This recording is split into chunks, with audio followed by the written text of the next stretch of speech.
him. He's a 100% competitor. He doesn't know any less than just giving all every time, and that's what it takes to beat him. And we'll be certainly trying to do Australia proud, and I can guarantee you one thing: we'll be giving it 100%. Scotty, things are looking good for you here in Australia. Third final. Are we going to make it a hat trick? I'm going to do my best. You know, we missed lane choice this last round coming up by 300s, and I think it's going to be a big factor here because there's a pretty good bump in the right lane.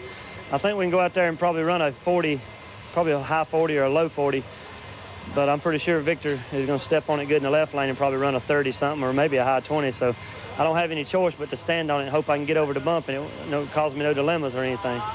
I notice you're helping out a couple of the other Australian competitors here. A lot more relaxed. Are you able to do something like that?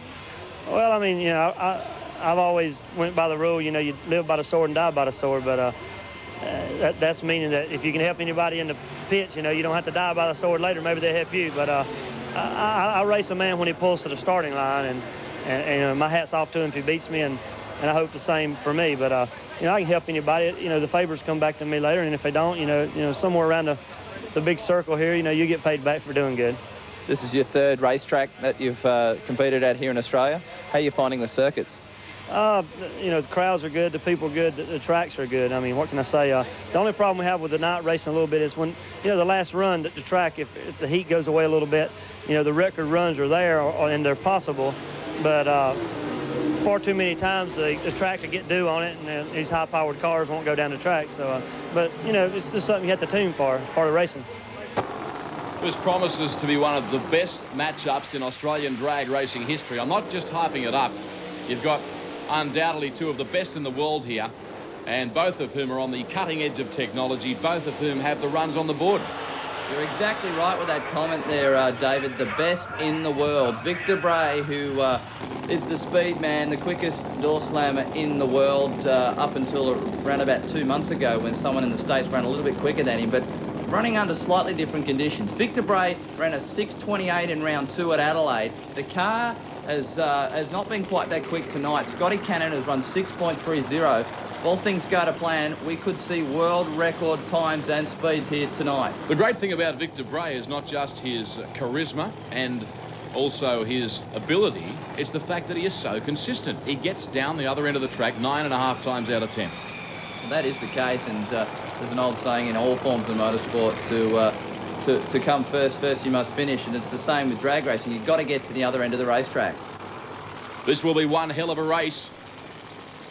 That's Cannon looking over his left shoulder. Crowd here at Calder has hushed in anticipation of the quarter-mile gladiators strutting their stuff. Look at the beautiful lines of both these cars. Both of them Murray Anderson built. They are absolutely top-of-the-line drag racing vehicles. Anderson's heart would be swelling with pride right now. Two of his finest products on the track, set to do battle. Who will it be? The Australian, Victor Bray, right-hand side of screen. Away they go. Oh, Cannon got a beautiful hole shot. Now he's got a problem, though, and Victor Bray drives straight past him and records an ET of 6:58. Great run by Victor Bray. The crowd have certainly loved that. Well, I tell you what, he's glad that Scotty Cannon had a problem, because this car launched hard, went out, shook the tyres a little bit, and then just died. I'm not sure what the problem was, but I think it's something simple.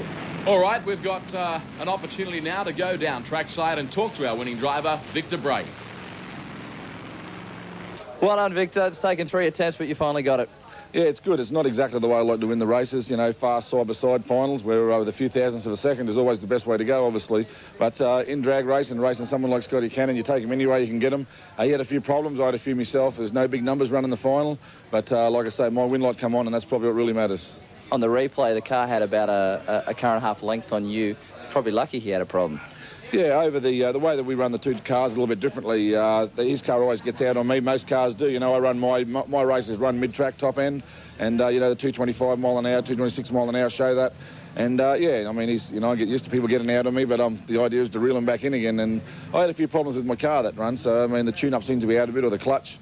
Exactly what was wrong, I don't know, but we'll look into it. And the tour continues on. It goes to Raceway Park up at Heathcote, and then up to Willowbank Raceway. So we're really looking forward to it. And that's 2 to him, 1 to me, and I still have an opportunity to get back in the picture. Well, Scotty Cannon, the car looks strong. Car and a half length on Victor Bray, but problems. What happened? Like I say, anything can happen in drag racing. The battery, the car quiver. They all quiver when they leave, because when they're on a good run, they're getting up on the tires. And I mean, I thought it was on a good run, and which it was by the time sheet. And as soon as I got ready to stick it in second gear, the car quit running. It was still running, but the throttle went away. And we have a electronic valve that works the throttle out of your stage and leave, and the battery shook loose. It shook the post off the battery when it quivered a little, so it just lost fire to the throttle. So basically, it's one of those things, like a 20-cent part again. Exactly. Well, really nothing, just a part come off, you had to put it back on. But that's drag race, you know.